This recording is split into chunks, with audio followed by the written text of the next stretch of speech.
تو سامعین محترم، پوری گفتگو سے جو مرکزی نقطہ سمجھ آیا، اگر رب کی بارگاہ کا قرب چاہتے ہیں تو در مصطفیٰ پہ جھک جائیں، اگر اللہ کو منانا چاہتے ہیں تو سونے مصطفیٰ سے تعلق مضبوط کریں، سونے محبوب علیہ السلام کے ساتھ تعلق عشقی اور تعلق حبی مضبوط کیا جائے۔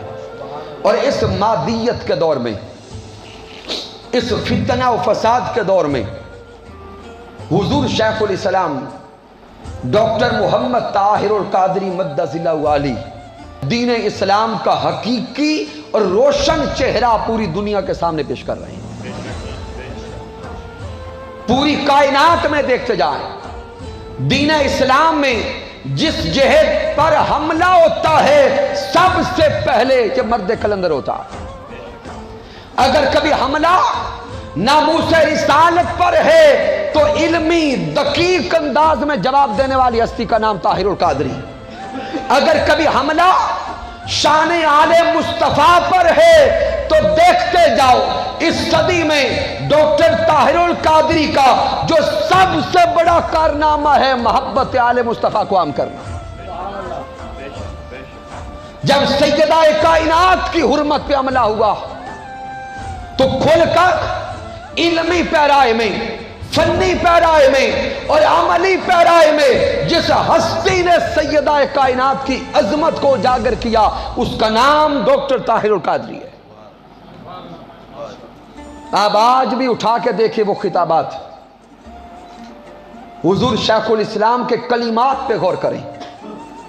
آپ نے یوں ہاتھ جوڑے اور حضرت سیدہ کائنات کی بارگاہ میں عرض کرتے ہیں، اے سیدہ کائنات، اس خطے میں سارے بسنے والے بے ادب نہیں ہیں۔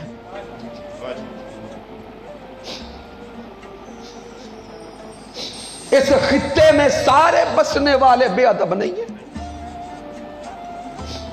کسی ایک کی بے ادبی کی وجہ سے اپنا رخ نہ موڑیے گا۔ ہم آپ کے در کے ٹکڑے کھانے والے، ہم آپ کے در سے بھیک مانگنے والے، آپ کے در کے سگ بھی یہاں رہتے ہیں۔ اپنا چہرہ نہ موڑیے گا، اپنی خیرات عطا کرتے رہیے گا۔ اور سامعین آج بھی وہ اٹھا کے دیکھیں، یوں لگ رہا تھا جیسے حضور سیدہ کائنات اپنے منگتے کو خود دیکھ رہی ہیں۔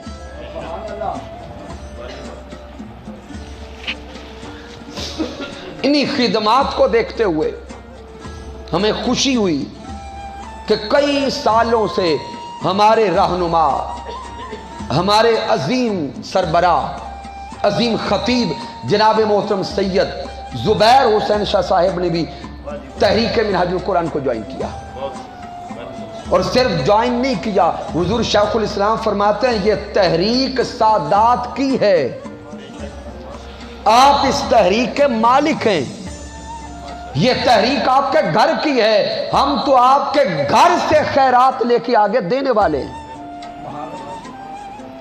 تو سامعین محترم، آپ تمام احباب کے لیے بھی پیغام محبت ہے اور دعوت ہے کہ اس تحریک کے ساتھ جڑ جائیں جس میں امن بھی ہے، علم بھی ہے، تحقیق بھی ہے، تخریج بھی ہے، محبت بھی ہے، محبت آل مصطفیٰ بھی ہے، محبت اصحاب مصطفیٰ بھی ہے۔